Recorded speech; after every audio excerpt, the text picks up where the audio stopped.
lástima que no se pueda ver por la luz. Son los chicos, se me olvida el nombre de la orquesta siempre, yo le digo Son de Lili, pero no es Son de Lili, es esencia pura de Valle de Lili, del CAE de Valle de Lili. Sobre todo yo tengo esas fotografías, sobre todo en la sonrisa de esas chicas y esos chicos, porque demuestran que hemos transformado. Entonces, eso es lo que queremos que se quede en la mente nuestra, para allá vamos, transformar esas miradas tristes, perdidas, esas miradas de no futuro, de eterno presente, de perdidos en el presente, a una mirada de futuro, ¿no es cierto? Bueno, entonces vamos a intentar enfocar la estrategia pedagógica dentro de los aspectos normativos, porque una de las cosas que hemos conversado con algunos rectores y líderes territoriales es que no ven que lo que estamos proponiendo en la directiva ministerial encaje dentro de la norma, que era un poco lo que tú empezabas a encauzar, que viene el 1290, que antes el 230, que eso cómo lo vamos a trabajar. Nosotros creemos que sí, por eso emitimos la directiva viceministerial, porque no es necesario crear nuevos marcos legales o reglamentarios, nuevos marcos reglamentarios para desarrollar un proceso de formación, un proceso pedagógico de educación formal con los chicos del sistema de responsabilidad penal. No hay que hacer nada más. Está el 2383 y todo lo que lo antecede en términos normativos y reglamentarios nos permitiría levantar la propuesta. Entonces, quiero insistir en 3 mensajes. Primero, la ley que regula, que es orgánica, que regula la educación en nuestro país, es la 115, ¿no es cierto? Todos lo conocemos.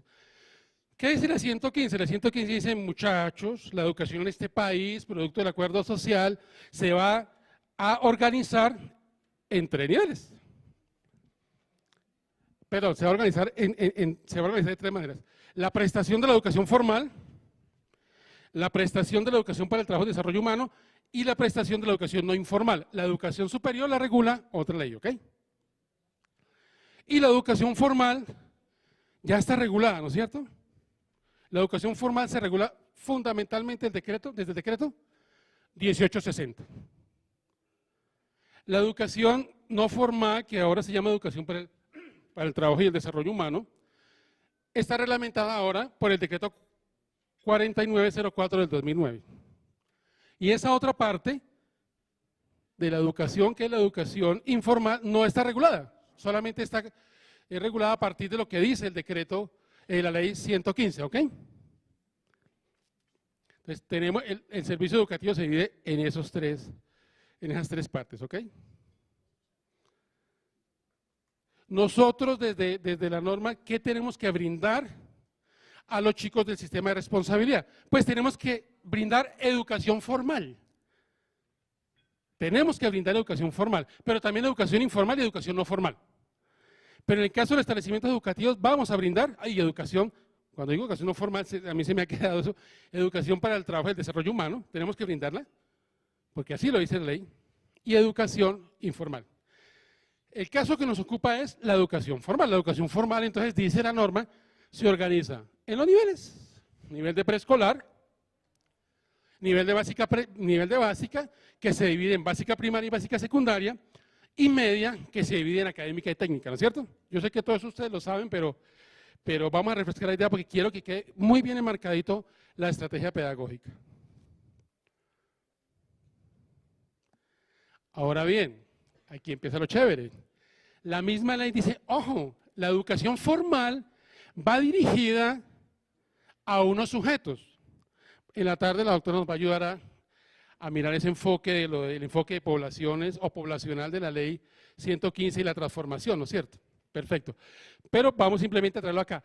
Ojo, la educación formal, dice la ley, está dirigida ¿a quiénes? Primero, a los niños y jóvenes en edad escolar.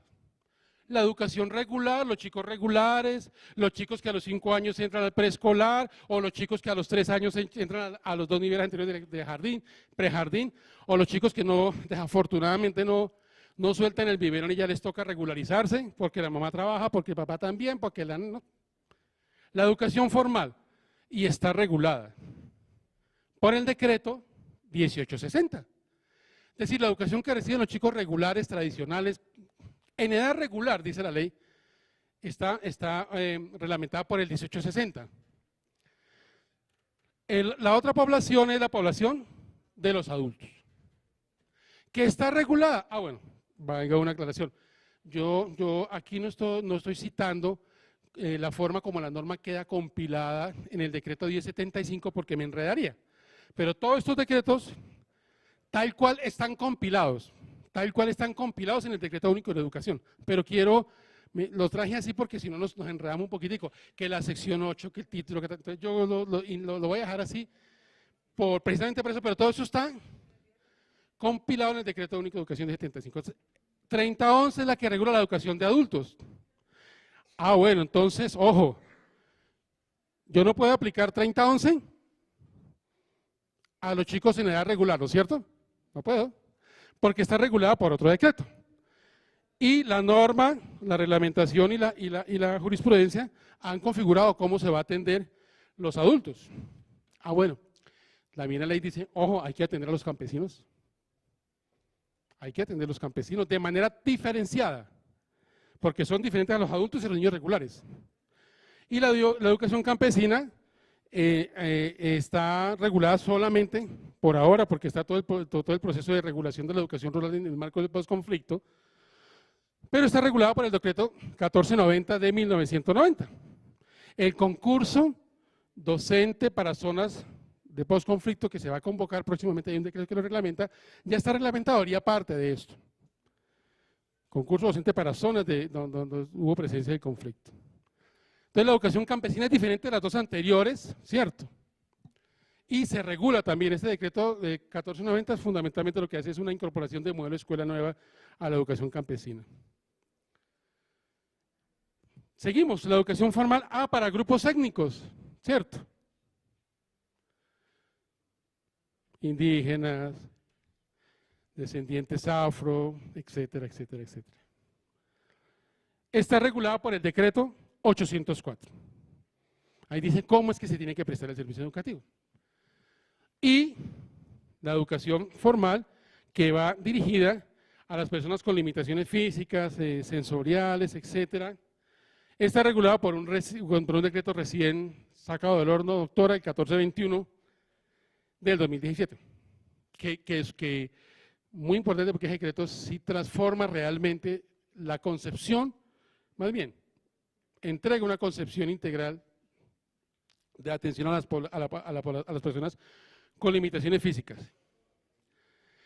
Y por último, la educación formal está dirigida a las personas que requieran rehabilitación social en el enfoque poblacional de la 115. Y ahí están nuestros chicos, ¿sí o no? Entonces nuestros chicos ya desde el año 94 ya tenían un escenario de reglamentación, la atención de estos chicos, que era la atención a personas que requieren rehabilitación social y que hasta ahora se ha regulado una parte de esa población a través del decreto 2383 de 2015, que es el que nos interesa centralmente.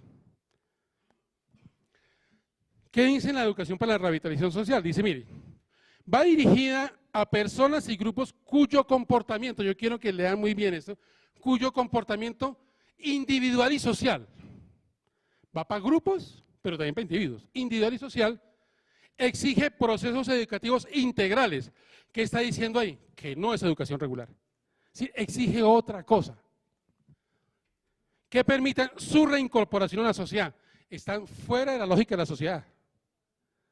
Están fuera de la lógica de la sociedad, fuera del comportamiento regular de un individuo o un grupo en la sociedad. Son transgresores como grupo, individualmente o como grupo, ¿no es cierto? Entonces uno diría, claro, tiene que haber reglamentación para la atención educativa a los grupos armados que deciden reincorporarse a la sociedad civil, ¿no es cierto? Y cuando se dio el proceso de fundamentalmente reincorporación del EPN en la zona de Urabá, hubo una reglamentación específica para ellos en programas transitorios. Entonces, nos cogimos de aquí para decir hay que reglamentar. Pero además también dice, ojo, la ley dice, la educación para la rehabilitación social es parte integrante del servicio educativo, es decir, es servicio educativo, es servicio educativo. Y comprende la educación formal, La no formal en ese entonces, educación para el trabajo y desarrollo humano, y la informal. Es decir, estos chicos, en el caso de nuestros chicos, deben recibir los tres tipos de educación. Y nos dice también que esto es clave, señores rectores, señores secretarios de educación. Miren, lo dice la ley. Requiere métodos didácticos, se está metiendo con la didáctica y la metodología. Contenidos y procesos pedagógicos acorde con la situación del estudiante. Es decir, si yo diseño un proceso, si yo tengo la responsabilidad, señores rectores, de diseñar un proceso pedagógico, lo primero que tengo que tener en cuenta, ¿qué es? No mis docentes, no si yo creo que es mejor 30-11 o no sé qué, no, son ellos. Tiene el referente central para el diseño de un proceso educativo son los muchachos. Porque lo dice la ley, no lo dice Patrick Alfonso, no lo dice Jesús, no, lo dice la ley.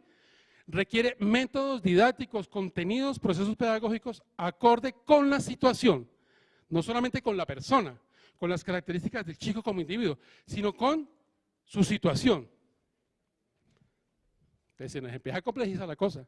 Y ya eso lo estaba diciendo la ley 115 hace 94, 2004, 2014, hace 24 años. Entonces ya está organizadita la prestación. Pero además, ¿cuáles son esas poblaciones? Bueno, las dos que uno podría decir, esas poblaciones, bueno, y hace referencia al decreto, son los adultos recluidos en centros carcelarios y penitenciarios. Esa es la primera población. Que no está reglamentada, desafortunadamente. No hay un decreto reglamentario que diga cómo atiendo yo, con qué recursos atiendo yo los adultos del sistema carcelario y penitenciario. La otra población, los jóvenes vinculados al sistema de responsabilidad penal para adolescentes, que es lo único que está reglamentado, el decreto 2383. Entonces, de esa educación para la rehabilitación social, lo único que realmente está reglamentado es, hemos avanzado. ¿Qué otras personas y grupos se les ocurre a ustedes que cabrán en esto? Personas y grupos cuyo comportamiento individual y social exige procesos educativos integrales que permitan su reincorporación a la sociedad. Los desmovilizados, las pandillas,